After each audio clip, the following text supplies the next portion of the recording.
Salud amigos, bienvenidos a un nuevo programa de ADN Buena Salud, donde vos sos el principal protagonista. ¿Y de qué manera? Dejando tu pregunta en el WhatsApp que ves en pantalla o en nuestras redes sociales. Y la puedes hacer en video, porque te queremos ver y nuestro equipo va a tratar de dar respuesta. En el programa de hoy vamos a hablar de uno de los temas que habitualmente nos preguntas y que te preocupan, que es la pérdida de la capacidad cognitiva. Con el paso de los años, ese miedo que tenemos a perder la memoria, la capacidad de razonar. Y los datos nos dicen que 1 de cada 8 mayores de 65 años padece Alzheimer o algún tipo de demencia. Por eso hoy nos va a visitar un profesor, el doctor Alejandro Anderson, que es neurólogo, nos va a estar dando pautas sobre cómo podemos prevenir las demencias. Y además el noticiero médico con información científica de la última semana. Y claro que sí, nuestro equipo, que lo recibimos con un gran aplauso. Y hoy con invitada, con panelista invitada y vos rodeado. Yo bien rodeado, bien la verdad. Rodeado, muy bien rodeado. ¿Cómo están? ¿Qué tal, Tenemos Delphi? un reemplazo de marca, que por suerte no. Nuestra Nutri, Delphi Zimmerman. ¿Hoy con qué tema? Hoy voy a traer de nuevo un experimento, ya que me pidieron y sé que les gusta, pero con un tema importante que es la resistencia a la insulina. Es causa esto de muchas enfermedades no transmisibles, posibilidades de desarrollar enfermedades cardiometabólicas, entonces es muy importante entender qué es, cómo es su tratamiento y cómo ayudar a la misma, porque también es la principal causa de desarrollo de obesidad, un tema que nos preocupa. Nos vamos a meter en la resistencia a la insulina, entonces quédate prendido en la televisión pública, aprovechá para ir dejando tus preguntas que las podés hacer en video. Gaby Lapman, nuestro cardiólogo, hoy en el centro del panel. Hoy en el centro, siguiendo el tema de insulinoresistencia, vamos a hablar de diabetes y riñón. Había quedado de uno de los programas, así que se lo debemos. Sé que hay mensajes que quieren saber más sobre qué relación hay entre la diabetes y la enfermedad renal. Así que vamos a profundizar la nefropatía diabética. Y hoy completamos el panel con la pediatra Evangelina Cueto. ¿Cómo estás, Eva? ¿Cómo están? ¿Todo bien? Gracias por la invitación. Por favor, ya sos parte del equipo. Estuvo como invitada y hoy como parte de nuestro equipo que habitualmente está en la mesa, en el staff de ADN Buena Salud, para dar respuesta a tus preguntas. Pero además nos traes un tema. Totalmente, porque todo se relaciona con todo. Vamos a hablar de alimentación infantil para prevenir justamente las cosas que acá los compañeros de panel están contando. Muy importante hablar de alimentación en las infancias, cómo inciden los ultraprocesados, la publicidad y demás en esto que empieza a ser un hábito que necesitamos construir mejor para las infancias y para las adolescencias. Vos sabés que en esa silla donde estás vos, habitualmente está nuestro psicólogo, marca registrada, licenciado Marcelo Rabinovich, y él nos hace pensar que está muy relacionado con el tema que vamos a tratar hoy. Y siempre nos deja algún tipo de ejercicio. Y hoy, como no está, nos lo manda un video. A ver, ¿lo vemos? Desafío de pensamiento lateral para la gente de mente. Hay un caracol que está en la base de una pared que mide 10 metros y tiene que estar justamente en la parte superior. Todos los días sube 2 metros, pero a la noche, al dormirse, se desliza 1 metro hacia abajo. La pregunta es cuántos días necesita para llegar justamente a la parte superior. Muy sencillo. Muy sencillo, nos dice marca registrada. Ustedes en su casa piensen, este caracol que sube durante el día 2 metros, baja 1 y tiene que llegar a 10 metros. ¿Cuántos días tarda? Acá veo a Delphi haciendo con las 2 manos enteras. Yo dije que no iba a jugar más, pero bueno, tenés que último. jugar. ¿Cuántos días? 10. 10 días, dice Delphi. 10. 10. 10. No, chicos, no. Vamos a pensar de nuevo, ¿no? Si sube 2 y baja 1, va avanzando 1 por día. Sube 2. Baja 1. Baja 1 cada día, tiene que llegar a los 10 metros. No, porque en el día 9. El último día, claro. En el día 9 llegó a 8 metros cuando arranca el día. 9 días. Sí, son 9. 9 días, porque ese día, el noveno, subió durante el día 2, llegó a los 10 metros. Tremendo. ¿Entendimos? Entendimos Está bien, perfecto. ahí quedó Depende si la clarísimo. noche es las 9 o las 12. Bueno. Porque si se duerman las 9, baja esos 2. Siempre le querés encontrar la... Salvanos el del huevo. fin, salvanos del Pero bueno, está bien. ¿Se lo damos ganado a marca registrada? Sí, sin duda. Lo ganó marca registrada y nosotros ya nos metemos con el informe de Alzheimer.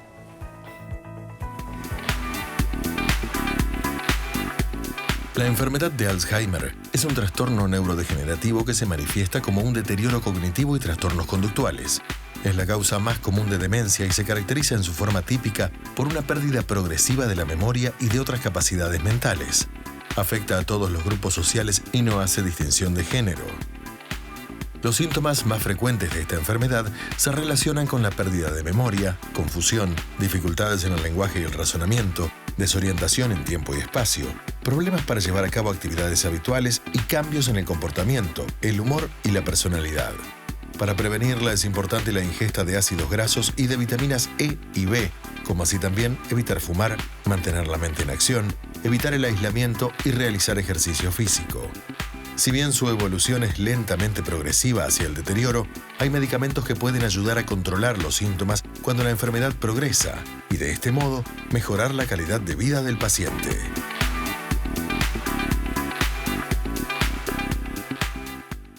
Para profundizar sobre este tema, tenemos en los estudios de ADN Buena Salud la presencia del doctor Alejandro Anderson. Muchas gracias por venir. Gracias por invitarme.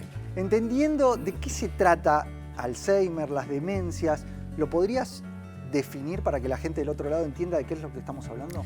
La enfermedad de Alzheimer es la principal causa del deterioro cognitivo, de todo lo que tiene que ver con tener trastornos de la memoria y de nuestra capacidad de pensar, de razonar, de organizarnos y de emitir juicios, o sea, de usar nuestra computadora. La verdad que hay un término muy general que es la demencia. Demencia es deterioro cognitivo. Y uno dice, ¿qué tiene que ver la demencia con el Alzheimer? El Alzheimer es la principal causa. El 60-80% de los pacientes que tienen demencia la tienen por culpa del Alzheimer, que es la enfermedad degenerativa del sistema nervioso número 1. Y si tenemos que tratar de identificar, o del otro lado, uno de los grandes miedos que hay, y yo lo reflejaba al principio del programa, porque son preguntas que habitualmente recibimos, esos olvidos que suelen darse con la edad, ¿cuándo tienen que llamar la atención de quien lo padece o son cuestiones habituales de la edad? Mira, algo como didáctico que podemos hacer es decirle a la audiencia que una cosa es tener un olvido benigno. No me sale tal nombre, no me acuerdo tal película, pero al rato me lo acuerdo. Lo tenía dentro de mi cabeza, pero el acceso a la información está un poco más lento. Eso se llama olvido benigno. Ahora otra cosa es cuando ese dato no lo recuperas nunca, que a eso le decimos olvido patológico. Entonces, esa es una manera, pero en realidad los pacientes vienen al consultorio o vienen con la familia y muchas veces vienen preocupados, ellos o la familia. ¿Qué tenemos que hacer? Una buena evaluación neurocognitiva, que es un test donde le medís la memoria de corto plazo, largo plazo, visual, verbal, o sea, ves cómo está funcionando esa computadora. Haces una buena foto de la cabeza, resonancia o tomografía, algún electroencefalograma, un buen análisis, una buena rutina de laboratorio, donde vemos muchos de los temas que recién estaban comentando, muy importante todo el tema de las vitaminas y los nutrientes, y ahí podés tener un diagnóstico de si tiene o no un deterioro cognitivo y si puede ser o no por la enfermedad de Alzheimer. ¿Qué es lo que suele predominar o arrancar en este tipo de cuadros? ¿Esos olvidos de lo reciente o me empiezo a olvidar de cosas que pasaron hace mucho tiempo atrás? En general, lo que tenés archivado en la cabeza lo tenés muy bien grabado. Lo que te cuesta es grabar cosas nuevas. O sea, quiero decir que yo converso con alguien que empieza a tener el problema y le pregunto, pero incluso por cosas muy alejadas que hizo cuando era chica y estaba en el colegio, es una mujer, pero le puedo preguntar, y la semana pasada, y hoy a la mañana, y eso no lo tiene porque no se le graba. La capacidad de grabar, de archivar nueva información es lo primero que se resiente, esa memoria de corto plazo que se le dice memoria de trabajo. Y estos datos que yo daba al principio, de 1 de cada 8 mayores de 65 años que padece alguna demencia o Alzheimer predominantemente, ¿son así? ¿Podemos reducir eso? ¿Qué es lo que está pasando que tenemos esa cantidad de casos? Por lo pronto hay un tema importante. Cuando uno ve las cifras en el planeta y te dicen, mirá, tenemos 50 millones de personas con demencia, Alzheimer, en todo el mundo, y para el 2030 vamos a tener 80 millones y para el 2050 vamos a tener más de 130. Uno dice, ¿pero por qué? Porque aumenta la población, pero además aumenta el promedio de edad de la población, porque el Alzheimer y la demencia son edad dependiente. A mayor edad, mayor chance. No es lo mismo tener 60 años que tener 85. Vos imaginate, a los 60 años, 6%, 8%. A los más de 65, más del 10%, pero a los 85 años es el 33% de la población que tiene algún deterioro cognitivo. ¿Qué hacemos para bajar entonces esa chance que va aumentando con la edad? Lo más importante desde el punto de vista epidemiológico, y no basándonos en medicamentos, son los hábitos saludables. Quiero decir, uno tiene que tener rutina de actividad física, aeróbica, de movilidad, de fuerza, de equilibrio. Uno tiene que tener rutina de actividad cognitiva, todos los días aprender algo nuevo.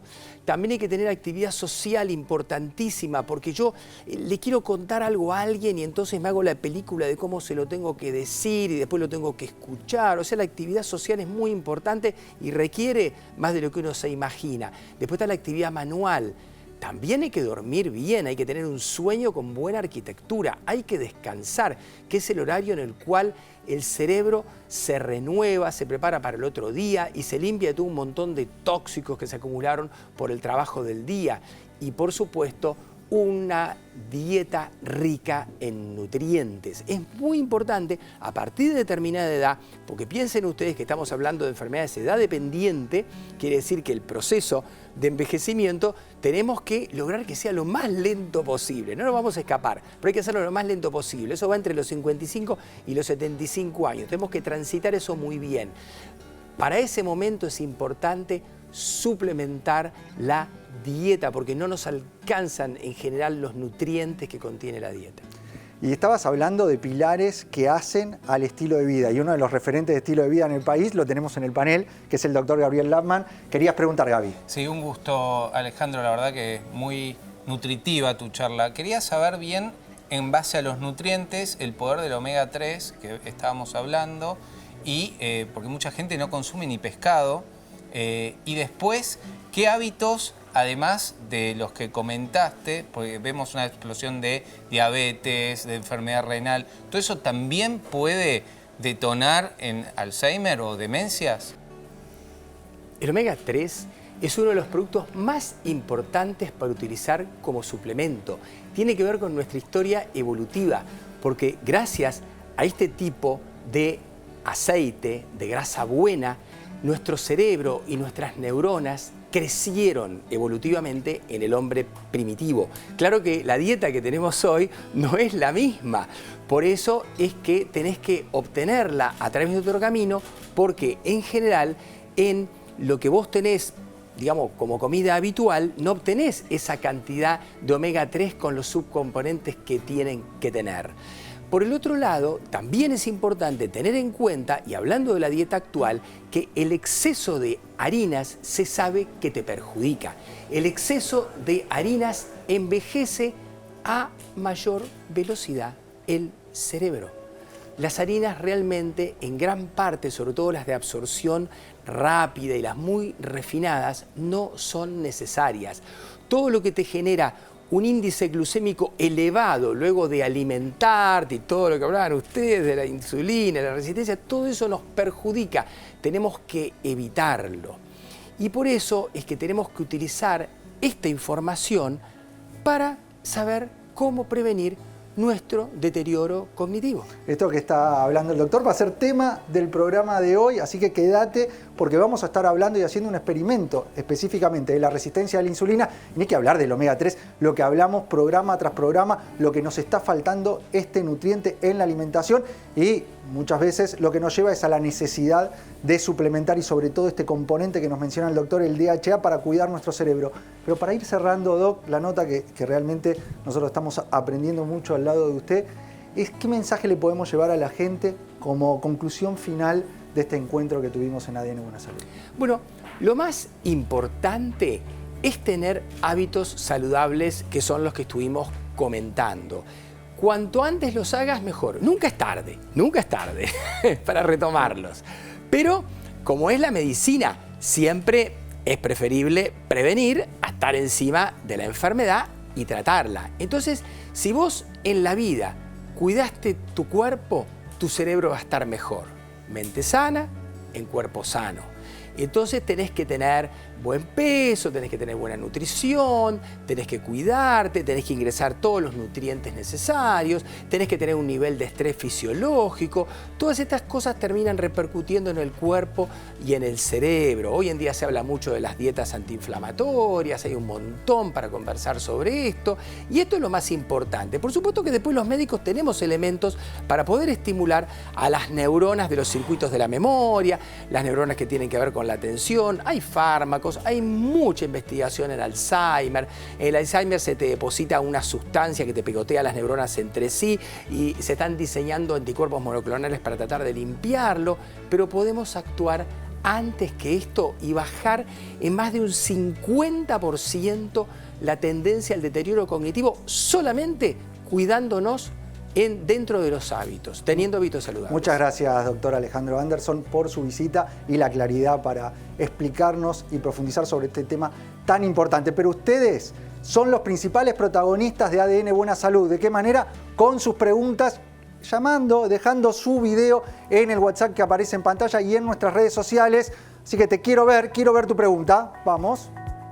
¿Esto que venía en noticiero? ¿Dónde están las... Dañino que generan las harinas refinadas, lo malo que puede generar a uno el consumirlas en exceso y con qué uno puede reemplazarlas si lleva una vida de deporte para ganar energía durante el día. Veníamos hablando de la importancia de disminuir el consumo de harinas y de ultraprocesados. Nos lo decía el doctor Anderson. Ahora vamos a tener la voz de nuestra licenciada Delfina Zimmerman. Ya nos adelantó un poco el doctor. Yo creo que lo primero es diferenciar que el consumidor, el paciente está consultando la diferencia en realidad entre las harinas y los procesados. Porque uno puede hacer una harina quizás de un garbanzo, puede hacer harina de garbanzo, puede hacer harinas de cereales muy nutritivos como el centeno, la cebada, la quinoa. Entonces a veces el concepto harinas en realidad no abarca todo lo que nosotros tenemos que apuntar. El problema no es un pan. Porque un pan puede ser una harina de un cereal bueno, con un montón de fibra, con un montón de nutrientes, hasta con proteína, que nos va a ayudar a tener una salud completa, más si hacemos deporte, como consulta él. El problema es el pan que te dura un mes a temperatura ambiente, que más allá de la harina refinada que tiene, que posiblemente sea de trigo, que quizás es transgénica, tiene un montón de agregados, azúcares, grasas ocultas, aditivos, conservantes, que hacen que en realidad un pan que yo compro fresco en la panadería y dura un día, porque al día siguiente está duro como una piedra, me dure entre 1 y 2 meses a temperatura ambiente. Entonces ahí está en realidad el foco y eso es lo que tenemos que intentar evitar. Sí, o sea, pasa también por identificar bien la calidad de ese hidrato de carbono, porque no hay que demonizarlo. Si el hidrato de carbono es parte fundamental de la energía que necesitamos y más en este caso. Exacto. Sí, por eso entonces en realidad el foco no está en las harinas, sino en la calidad de las harinas o del carbohidrato que estoy consumiendo. Por ejemplo, si hago deporte que necesito energía, como dije recién, cereales integrales están muy buenos, las legumbres están muy buenas, las frutas que tienen fibra, que tienen un montón de vitaminas y minerales, también está bueno sumarlo en la alimentación e ir más por ese lado y alimentos reales. Leer etiquetas, ver pocos ingredientes, siempre va a ser la clave para llevar una alimentación más saludable, poder entrenar y sentirnos bien. Respuesta súper completa de nuestra Nutri. Y vos seguís dejándonos preguntas en el número de WhatsApp que aparece en pantalla y en nuestras redes sociales. Leo tu pregunta, a ver si aparece en pantalla, que el sistema va a seleccionar la pregunta y aparece. Dice que soy de Mendoza, me sacaron la pastilla de la presión porque se me bajaba de más. Estoy bien, siempre en 120/80. ¿Me tengo que preocupar? Va a responder nuestro cardiólogo, el doctor Gabriel Lasman. Bueno, Milton, la verdad que es interesante esta pregunta debido a que mucha gente a veces está sobremedicada y realmente si los valores están normales no tendría criterio justamente de medicación. Sí, de estilo de vida, sostener tu estilo de vida. ¿Por qué?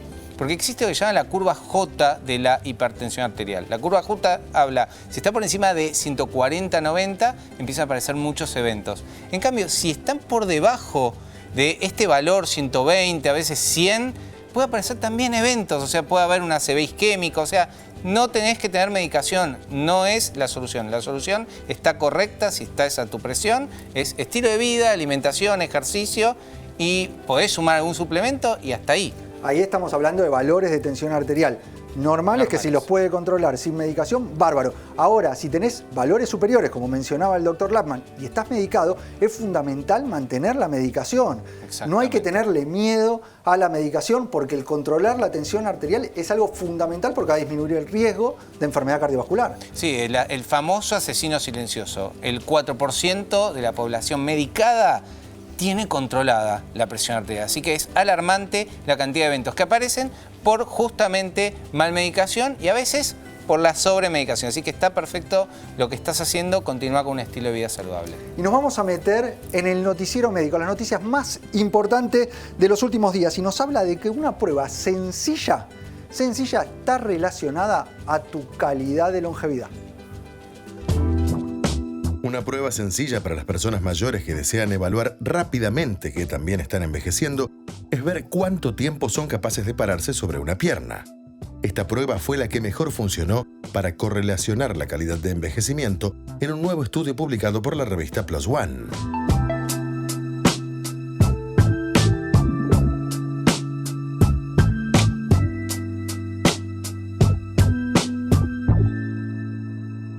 Una prueba muy sencilla y que podés hacer en tu casa. Vamos a hacerla acá, David. A ver, dale. Es parado con una pierna y hay que aguantar. A ver cuánto aguantamos. Tenemos que aguantar. Hay que aguantar. Más de un minuto y ustedes la pueden hacer en su casa. Ahí. Y nosotros tenemos que hablar y desarrollar la noticia, es el desafío.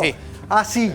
Yo ya empecé a temblar. Estás empezando a temblar, Y luego ¿no? empiezo a caer para un costado. Bueno, eso habla de la calidad de la forma en que estamos La envejeciendo. musculatura. Ahí, la musculatura. Si uno se para sobre la pierna que domina, que va generalmente es contraria a la que vos utilizás. Si vos sos diestro, tu pierna de apoyo es la izquierda. Mirá que los dos decidimos hacer este ejercicio sobre la pierna de apoyo. En general esa es la que nos da más estabilidad. Yo mientras voy hablando, eso también es un factor que puede ayudar a generar más desequilibrio. Pero esto, sencillo, puedes hacer en tu casa y si aguantás más de un minuto, está hablando que tenés una buena calidad de longevidad. Sí, vos sabés que todos los ejercicios físicos siempre se asocian a mayor longevidad. Es interesante, ¿no? Nunca lo hice, me parece que ya está. Viste, Milton estaba compitiendo. Le gané al doctor Lapman. Yo voy a seguir. A ver, seguí. Porque esto nos marca. Mirá, y a medida que voy desarrollando, ya estoy más seguro. Claro, si vas en contra también el calzado, ¿no? Es bueno, importante. es importante. Pues esto nos habla de dos factores que son fundamentales en el envejecimiento. Uno es la calidad de los músculos y la otra es el equilibrio. Sí, sin dudas hay algo que, digamos, está bien notorio. La gente que hace más ejercicio vive más y mayor cantidad de años. Tener los músculos bien, tener los huesos fuertes. Me levanta el pie ahora, ¿te hizo trampa? No, subí, bajé. Pero hay que durar más de un minuto. Ya no sé cuánto voy, yo sigo. Milton sigue. Sigo en la misma posición con la cual arrancamos este noticiero médico y lo que sabemos, además de la importancia de los músculos, la importancia de la estabilidad, es cuidar nuestro ADN.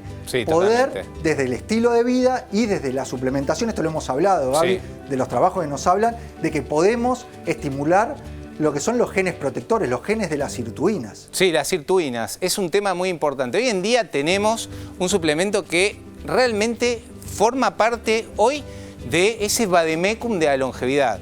De hecho, la otra vez estaba viniendo en un avión y una señora me dice, doctor, bióloga del CONICET, doctor, estoy tomando telomerina hace 3 meses. Es una investigadora neurocientífica. Entonces estuvimos hablando en el avión justamente de este tema, sirtuinas, telomerina. ¿Y qué son las sirtuinas? Son proteínas muy importantes que nos sirven a nosotros para proteger la salud cardiovascular, para proteger, por ejemplo, hay un estudio muy interesante, Milton, sobre telomerina NAD+, y lo que es insuficiencia cardíaca, longevidad.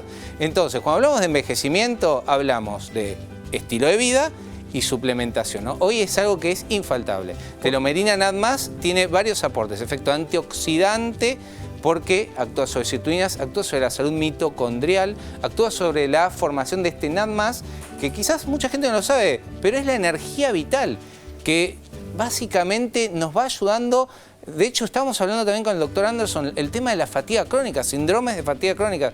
Hay un estudio que compara 2 grupos, un grupo que tenía telomerina y otro que no, con fatiga crónica los 2 grupos, y el aporte de telomerina resolvió el tema de la fatiga crónica, obviamente descartando toda patología orgánica. También tenemos mucha información sobre la neurolongevidad, muy interesante a nivel neuronal, muy interesante sobre la inmunidad. Así que verdaderamente el aporte de telomerina NAD+, hoy es un descubrimiento muy interesante del laboratorio Framingham que en el 2022 le llevó a un premio sobre innovación en longevidad. Porque sabemos que se puede hacer mucho desde la nutrición. Hoy la ciencia nos viene mostrando y demostrando que desde el aporte nutricional, en este caso con el agregado de telomerina, que es un suplemento, podemos desarrollar estabilidad en el ADN y evitar el desarrollo de las enfermedades propias del envejecimiento. Lo estuvimos hablando recién con el Alzheimer. Tal cual. La enfermedad cardiometabólica, todas las patologías que se te crucen en la cabeza en general, las patologías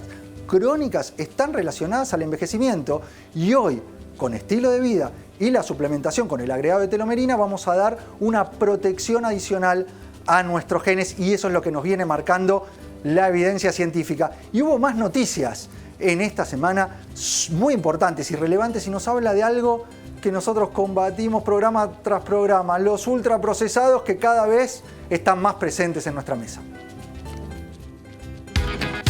Un nuevo estudio publicado en una edición reciente de la revista Journal of Nutrition confirma que los alimentos ultraprocesados representan la mayoría de las calorías que se consumen en los hogares.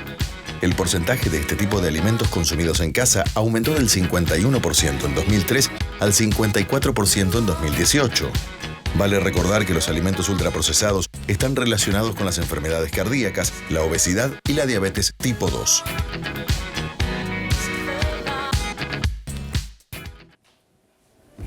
¿Qué hacemos, Delphi? Más de la mitad. Hablamos todos los programas.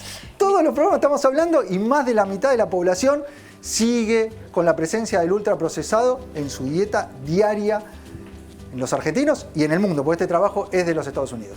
Yo creo que el problema, más allá que lo hablemos un montón, es terminar de entender qué es un ultraprocesado, porque a veces ahí se genera confusión. Si yo te digo ultraprocesado, ¿qué te suena? ¿Qué alimento se te ocurre?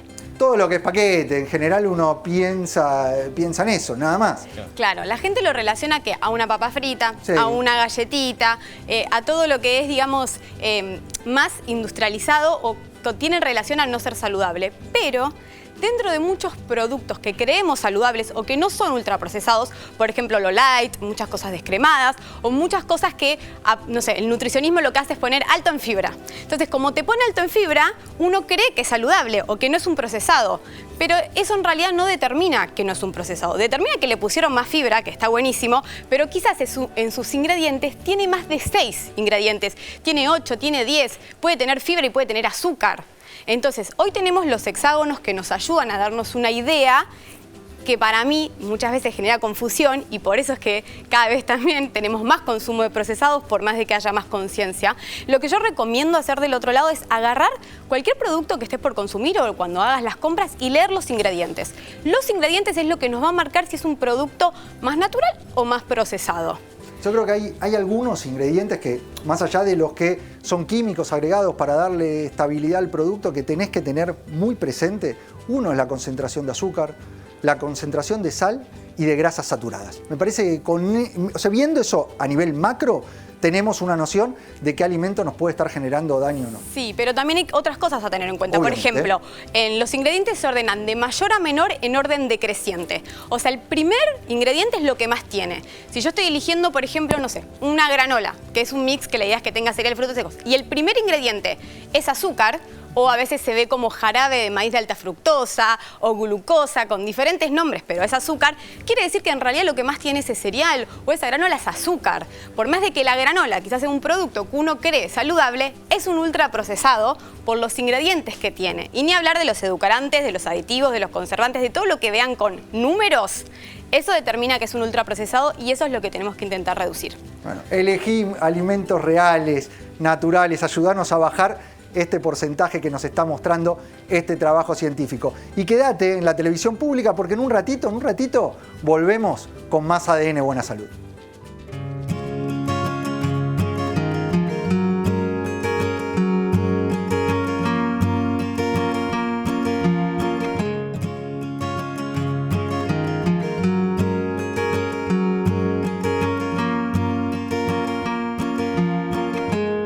Seguimos con más ADN Buena Salud y nos vamos a meter en la resistencia a la insulina. Estuvimos hablando de las consecuencias que tienen esos picos de azúcar en sangre. ¿Y qué es la resistencia a la insulina? Para eso nos metemos ya con la licenciada Delfina Zimmerman. Vengan, acompáñenme. Y tenemos una mesa con alimentos y con un experimento. Vuelven los experimentos de Delphi. Vamos a hacerlo de una manera muy práctica porque creo que es algo que solemos escuchar mucho también como causa y consecuencia del sobrepeso y la obesidad, y es un tema que tengo constantemente en consultorio, que a veces entender que hay una cuestión también hormonal, genética, metabólica que también dificulta el descenso de grasa, y una de ellas es la resistencia a la insulina. Vamos a tratar de explicarlo de la forma más sencilla posible. Tenemos primero los alimentos. Estos alimentos que tenés acá son los que nos generan aumento del azúcar en sangre. Cada vez que consumimos un alimento, nos aumenta el azúcar en sangre. Exacto. Acá tenemos básicamente hidratos de carbono, generalmente simples, a base de harinas o refinados. Bien, ¿eso qué genera? Un aumento del azúcar en sangre y generalmente en picos. Y acá vengo con el ejemplo de cuando aumenta el azúcar en sangre. ¿Qué pasa? En mi sangre tengo más glucosa. Esos alimentos que tenés ahí son alimentos de alto índice glucémico. Exacto. Es decir, que los consumimos y rápidamente aumenta el azúcar en sangre. El índice glucémico es una medida que nos dan algunos alimentos que se relaciona en la velocidad que tiene para aumentar el azúcar en sangre. Y entonces, cuando nos aumenta este azúcar en sangre, aparece el experimento. Exacto. ¿Por qué es dañino esto? Porque se eleva muy rápido y hay quien tiene que aparecer al rescate para bajar ese azúcar en sangre, la insulina. Bien, es parte de esto que vamos a explicar hoy, que es la resistencia a la insulina. Cuando la insulina, que es una hormona que se crea en páncreas, funciona como corresponde, cuando se eleva el azúcar en sangre, viene la insulina. Lo estamos graficando con una jeringa. La insulina, obviamente, la produce el páncreas y va a disminuir el azúcar que tenemos circulando por nuestras arterias. Entonces acá lo que hace la insulina es tomar ese azúcar que está circulando y ¿qué hace? ¿Y qué hace? Lo lleva a los órganos, la reciben nuestras células. Todos nuestros órganos necesitan azúcar para vivir, el cerebro, el músculo, el riñón, entonces se los va entregando. Es la energía de nuestras células. Todos. O sea, por eso hablábamos antes que en realidad, en su medida y en una buena calidad, el hidrato es necesario, porque básicamente parte de nuestras células, nuestros órganos, reciben y usan la energía de los hidratos de carbono, del azúcar que está en la sangre. ¿Bien? Ahora, ¿qué pasa? Cuando hay una resistencia, cuando está esta condición, esta patología, yo elevo constantemente el azúcar en sangre, pero hay un problema que mis células, pasa lo siguiente, viene la insulina, intenta agarrar este azúcar en sangre, lo lleva a los órganos, a las células y hay una resistencia. No lo toma, no ingresa. Al ingresar primero, el músculo, el órgano, no recibe energía. O sea, la resistencia, para hacértelo fácil, es esa dificultad que se encuentra la insulina para meter el azúcar, la glucosa, dentro de la célula. Y entonces empezamos a tener mucha insulina circulando. ¿Y qué consecuencias trae? Tenemos dos problemas. El primero, que no recibo suficiente energía en los órganos que lo necesitan. Y en segundo lugar, tengo mucha insulina en sangre. Y esta insulina y el azúcar, que no la logro terminar de bajar. Esto genera una predisposición al desarrollo de diabetes tipo 2. Pero también cuando está la insulina pensá que también es una hormona medio policía que está cuidando nuestra grasa. Porque cada vez que ingresa energía externa, el mensaje que da es: no usemos la grasa interna porque viene energía. Si constantemente la insulina está alerta, dándole un mensaje al cuerpo que hay energía, el cuerpo no usa grasa acumulada. Al revés, piensa que no tiene y genera más, guarda más. Entonces, ese es el problema con la resistencia a la insulina y por qué cuesta descender la grasa y bajar de peso cuando está esta condición. Por eso hoy vemos en los tratamientos de obesidad y sobrepeso que se tienden a focalizar en esta situación, en la resistencia a la insulina, porque, como nos está explicando, genera que se acumule más grasa, no utilizamos la grasa que tenemos y además nos genera apetito.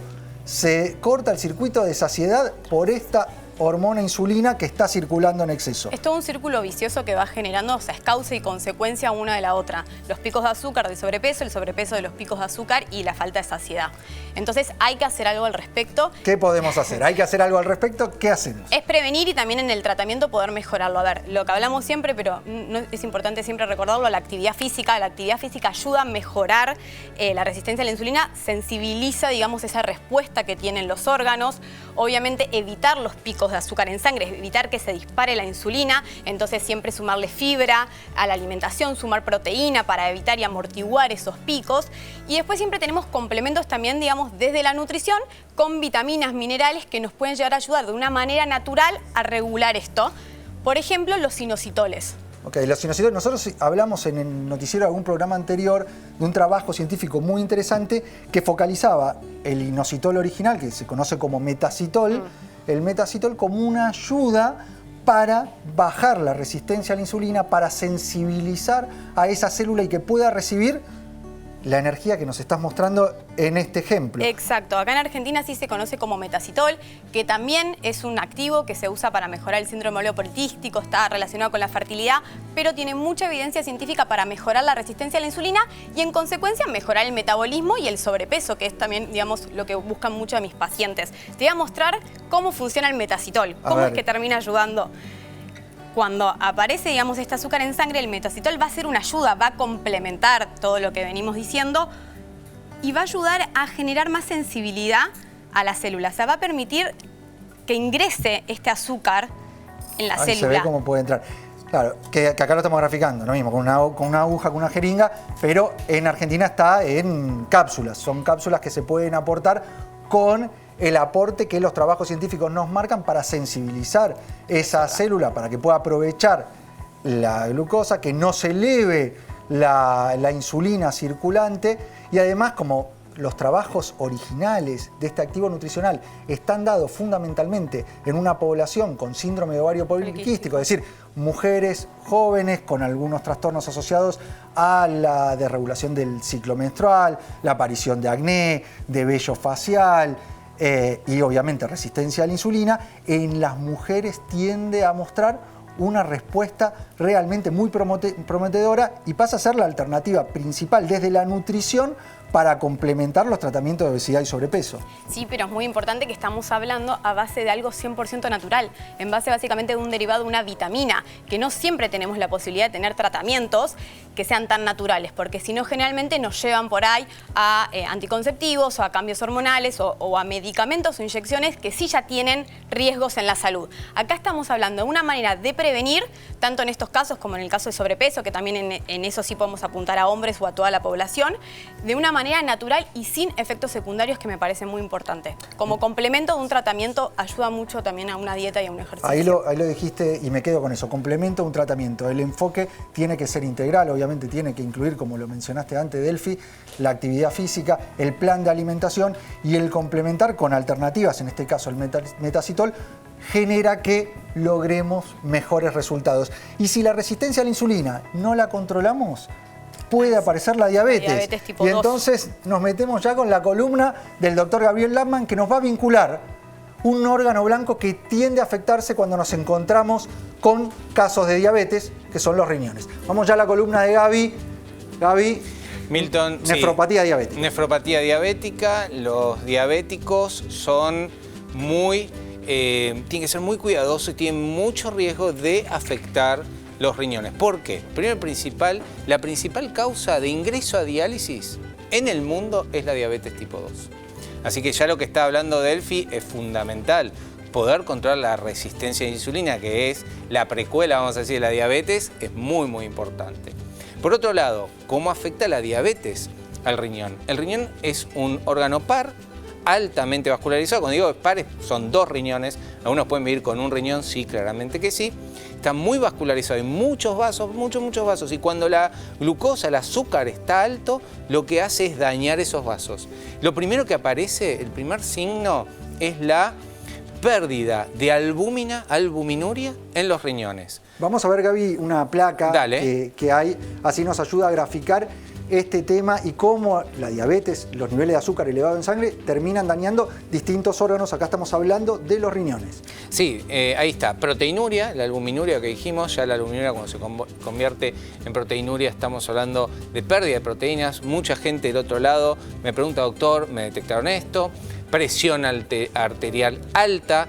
¿Por qué? Porque al ser tan vascularizado el riñón y al estar atrofiándose quiere decir que se va dañando a largo plazo, genera hipertensión, y como se daña el riñón, que es nuestro laboratorio que elimina el exceso de líquido, edema o hinchazón, especialmente en miembros inferiores. Estos son los signos que nos pueden alertar si hay una diabetes, que el riñón está siendo afectado. El cuarto es el aumento de la creatina y la urea en sangre. La creatinina y la urea es insuficiencia renal y la fatiga y el malestar general. Siempre que tengas diabetes tipo 2, también la tipo 1, consulta con tu médico nefrólogo para hacer el acompañamiento y el tratamiento de la misma.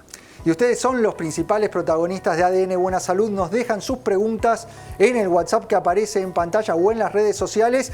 Te quiero leer, quiero ver qué nos preguntaste. Aparece en pantalla, ya el sistema va a seleccionar tu pregunta y aparece. A ver, ¿qué dejaste de pregunta? Tengo un hijo de 12 años con diagnóstico de obesidad. Hace mucho ejercicio y una alimentación saludable, pero no baja de peso. Según la endocrinóloga, no tiene tiroides. Acá nos está hablando de no tiene una patología de tiroides seguramente. Va a responder nuestra pediatra. Exactamente, lo primero a aclarar es que es muy importante que no es que no tenga tiroides, sino que estamos frente a ausencia de patología tiroidea, una cuestión central que hay que señalar porque muchas veces es causa de resistencia a ese descenso de peso que estamos buscando. Otra segunda cuestión es hacer una anamnesis, es decir, un interrogatorio bien detallado de qué tipo de alimentos está consumiendo la persona que tiene la inquietud de bajar de peso, porque más de una vez, más allá de creer que estamos en un plan dietario, bueno, cuando rastrillamos un poco lo que hay en el hogar, encontramos una vez más ultraprocesados o alimentos con alto índice glucémico que claramente no son los que más fácilmente nos van a conducir ese descenso de peso buscado. Así que lo que más recomiendo es hacer ese rastrillaje, qué tenemos en la alacena, qué tenemos en la heladera y pesquisar si verdaderamente esos alimentos que consumimos tienen bajo índice glucémico.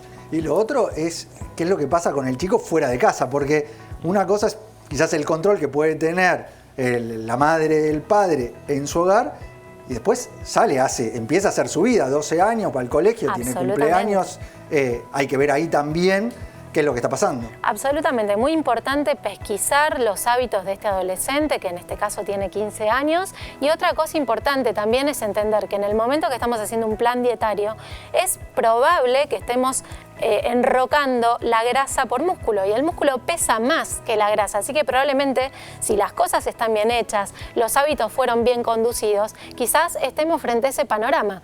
Una persona que correctamente ajustó sus hábitos, pero sin embargo está en este enroque de masa muscular por masa grasa que claramente pesa menos. Dos preguntas relacionadas a esto. Uno, la actividad física, que es otro de los puntos que hay que ver y que en los chicos vemos. No sé lo que pasa en el consultorio, si lo está viendo así, que cada vez hacen menos.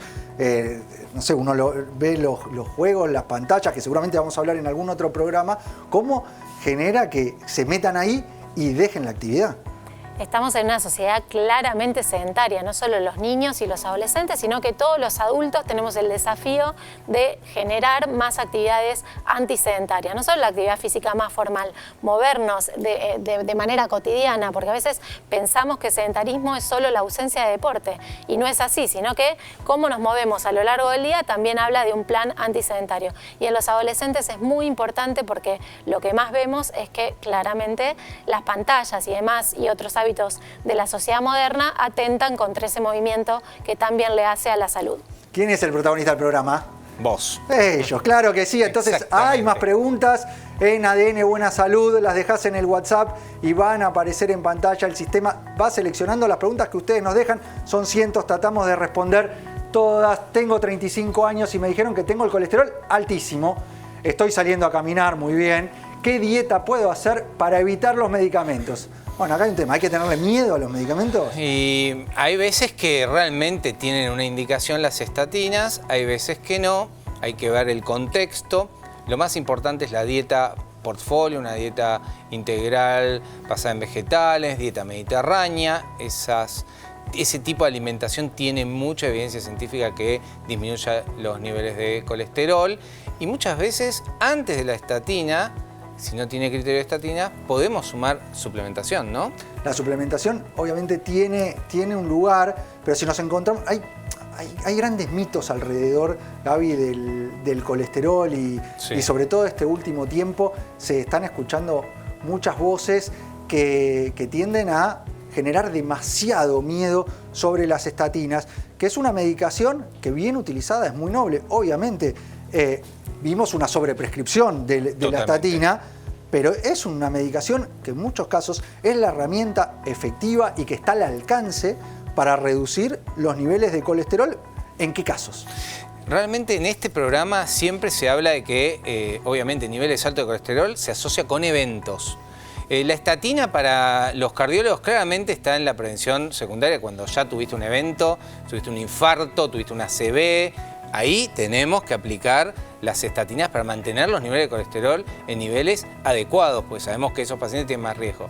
En otros pacientes que solo es el colesterol, que puede ser endógeno o alimentario, obviamente corregir la dieta. Y si es endógeno, puedes utilizar suplementación Menacor, que justamente es monacolina K, la levadura de arroz rojo, que nos ayuda a disminuir los niveles de colesterol. Y a la gente le cae mal las estatinas, también se puede utilizar el Menacor junto con un estilo de vida saludable. Ya lo profundizaremos en otros programas, pero sí sabemos, en base a estudios de la JACC, de una revista muy importante de cardiología, de que podemos disminuir los niveles de colesterol. Acá en este programa nunca se demonizan ni las estatinas, ni se niega el poder aterogénico de la placa, ¿no?, de la LDL, la ApoB. Eso realmente hablen con su médico cardiólogo, su médico especialista en lípidos, que hoy en día lo sabemos, que tener el LDL alto, la apolipoproteína B alta, la LP alta, es un riesgo y hay que acompañarlo con estilo de vida, a veces suplementación o a veces estatinas. Sí, ahí sí, importante, Gaby, lo último que vos mencionabas es tener en cuenta un perfil de colesterol completo. Totalmente. Porque cuando hablamos colesterol alto, así nomás, no nos está diciendo realmente qué es lo que pasa, cómo se compone, cuánto hay de LDL colesterol, cuánto hay de HDL colesterol, que es un colesterol que tiende a proteger, cuánto hay de triglicéridos, que también forma parte del perfil lipídico y que tiene ahí lo que son las partículas de VLDL colesterol. Es decir, el análisis tiene que ser completo para poder generar la mejor estrategia terapéutica que disminuya este factor de riesgo. Y ustedes se siguen comunicando, son los protagonistas de ADN Buena Salud, dejan sus preguntas y aparecen en pantalla. Quiero una pregunta más. A ver, aparece la pregunta. Hola, tengo a mi hija de 9 años, muy seca de vientre, ¿qué le puedo dar para que defeque? Esa es la pregunta que nos llega a ADN Buena Salud, va a responder Evangelina Cueto. Bueno, la realidad es que el ritmo catártico, es decir, la cantidad de veces que una persona defeca, es muy variable. Cada vez se sabe más eso. No hay un único patrón que pueda llegar a establecer la normalidad, sino que, como todo en la normalidad, es una cuestión de espectro. Con lo cual, podríamos detallar un poco mejor esta pregunta, volverla a preguntar cada cuánto, si tiene síntomas asociados o no, porque un ritmo catártico que sea, no sé, cada 2 veces por semana, por ejemplo, si no se acompaña ni de distensión abdominal ni de otros síntomas gastrointestinales, probablemente pertenezca a la normalidad. En cambio, al contrario, si se asocia a síntomas de malestar, ahí sí estamos frente a un cuadro de constipación. En ese caso, y como siempre, revisar la dieta es el pilar fundamental. ¿Utilizar algún tipo de elemento laxante y demás en chicos es recomendable? Es recomendable una vez que la constipación fue correctamente diagnosticada. Está bueno no ser mano suelta en cuanto a estas indicaciones y verdaderamente tener un diagnóstico correcto. Si el diagnóstico es de constipación, sí corresponde utilizar ciertos laxantes que son bien específicos y que conviene hablar con el pediatra de cabecera. Siempre es fundamental la consulta médica, asesorarte y no tomar decisiones así sola, porque uno puede generar consecuencias que no busca con la intervención. Y vamos a seguir hablando, Eva, de estos temas, pero me quería meter sobre lo que planteaste al inicio del programa, la calidad nutricional hoy en día de nuestros chicos, de nuestros adolescentes, la deficiencia de nutrientes que muchas veces nosotros la vemos en los adultos, que en los chicos también se da. Exactamente, estamos en la precuela de todo, porque la realidad, todo lo que fuimos conversando en este programa tiene un inicio y es el establecimiento de los buenos hábitos en las primeras etapas de la vida. Si somos conscientes de eso, quienes criamos, quienes somos adultos responsables de menores de edad, seguramente estamos haciendo prevención de salud de la más eficiente. Y la alimentación es el pilar fundamental. Los buenos hábitos pueden ser muchos, recién mencionamos también la importancia de generar hábitos antisedentarios, alimentarios, pero la alimentación ocupa un pilar fundamental en la construcción de la buena salud. Por eso es que en pediatría es un gran desafío porque estamos frente a una sociedad moderna que no para de ofrecer alimentos ultraprocesados, como hablaba Delphi, y esto genera un desafío sobre todo para las infancias y ni hablar las adolescencias, porque han ganado cierta autonomía progresiva, donde muchas veces ya se van del ala del hogar, donde de repente había una alimentación un poco más variada y de calidad, y a la hora de estar solos consumen alimentos que compran en la calle y demás, y esto atenta contra la buena nutrición. ¿Me querías preguntar algo? Sí, porque te vi ahí como... es algo que a nosotros nos pasa cuando vemos adultos que uno dice, bueno, con la alimentación alcanza. ¿Cuántas veces escuchamos eso? Con la alimentación alcanza, y después lo vemos quizás con un análisis de sangre. Nosotros que habitualmente pedimos dentro de lo que es la analítica todas las vitaminas, todos los minerales, empezamos a encontrar, a pesar de con la dieta alcanza, deficiencias. Y eso en los chicos imagino que se replica porque es algo que se está dando y que cada vez lo vemos más. Se replica, hoy lo conversábamos fuera de aire con el doctor y decíamos lo siguiente, la realidad es que toda la sociedad se está alimentando predominantemente de forma incorrecta, ni hablar las infancias, porque hay un mito de cómo no son las personas que están enfermas, son las que menos requieren de suplementaciones y de buena construcción de hábitos alimentarios. Entonces, esos son los dos pilares fundamentales. Revisar la necesidad de suplementación, que la mayoría de veces uno debería decir sí, y esto tiene una razón de ser, y es que el plato, incluso cuando es correcto desde el punto de vista de los macronutrientes, o sea, tiene todo lo que tiene que tener, de todas formas está insuficiente en microsustancias que no se ven a simple vista, como los minerales y las vitaminas. Así que es central decir que la suplementación en pediatría es el desafío de la época, que cada vez más hay que incorporar suplementos y complementos a la dieta infantil y de los adolescentes, y para eso tenemos estrategias específicas y muchas de ellas están al alcance de todos y todas. Sí, y a la hora de hablar de suplementación y sobre todo de vitaminas y minerales, lo que buscamos en las vitaminas es que nos aporten nos aporten vitaminas de alta pureza. En los minerales, que nuestro organismo los pueda aprovechar, que sean orgánicos. Exacto. Es decir, la forma quelatada o la forma quelat. En chicos también tenemos que aportar los minerales de una forma que el organismo lo pueda aprovechar, que es la forma esta de quelación o de quelat. ¿Por qué? Porque si no, estamos aportando un nutriente que el organismo no recibe los beneficios. Me parece que ahí está la clave de la suplementación, que es una suplementación orgánica para generar un beneficio concreto en la suplementación, en el agregado de esa vitamina o mineral. Exactamente, la bibliografía es bien robusta y apoya la suplementación con minerales aminoquelatados, que significa que están en su forma orgánica, biodisponible, casi como la forma en la que lo encontraríamos en el plato si todo fuese correcto, pero como eso no es así, debemos echar recursos, o sea, debemos tomar los recursos existentes, como por ejemplo Quelat Kids, que está pensado para una población pediátrica entre 1 y 9 años y es correctísimo desde el punto de vista del aporte de las vitaminas de alta pureza y de los minerales aminoquelatados. Quelat Kids, mis hijos, además les encanta, en casa generalmente ellos tienden a desayunar o merendar con Quelat Kids porque está desarrollado con frutas naturales deshidratadas. Entonces, para los chicos es un alimento que aporta nutrientes, en este caso vitaminas y minerales, pero además es rico y desde la fruta. Comparado con un jugo comercial, realmente le estás dando un aporte de minerales, nutrientes, vitaminas con fruta deshidratada versus azúcar, ¿no? Cuando elegís un jugo, verdaderamente es mucho mejor, ¿no? Absolutamente de acuerdo, es una propuesta que puede estar en cualquier momento del día, se puede utilizar como un desayuno, se puede utilizar como la hidratación del momento del almuerzo, incluso llevarlo a modo de vianda a la escuela. La realidad es que es muy simple, muy fácil de preparar, son 5 gramos que viene con un dosificador que se diluye en 200 mililitros de agua, así que está al alcance de todos, es muy sencillo y aporta más de 10 vitaminas y 9 minerales aminoquelatados. Todos los suplementos que mencionamos en el programa los podés conseguir en cualquier farmacia del país. Estamos hablando siempre de suplementos con evidencia científica atrás y que están en farmacias. El suplemento tiene que estar en las farmacias, es el lugar donde podés conseguir cualquier producto, suplemento o medicamento de confianza tiene que ser en la farmacia. No hay otra forma en la cual uno se asegura de tener un suplemento de calidad. Y en el staff se nos fue un integrante. En el medio del programa perdimos a Delphi, que tuvo que salir.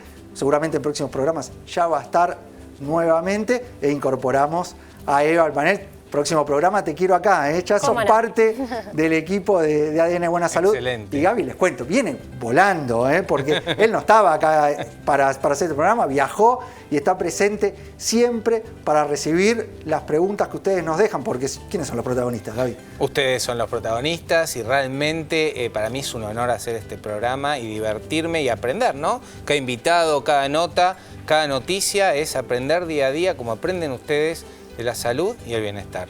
Gracias por dejarnos ingresar a sus hogares con este mensaje que tratamos de hacer programa tras programa de prevención en salud para disfrutar la vida y generar el cuidado de lo primero y principal que tenemos, que es nuestra salud. Muchas gracias por su compañía y nos encontramos en el próximo programa de ADN Buena Salud.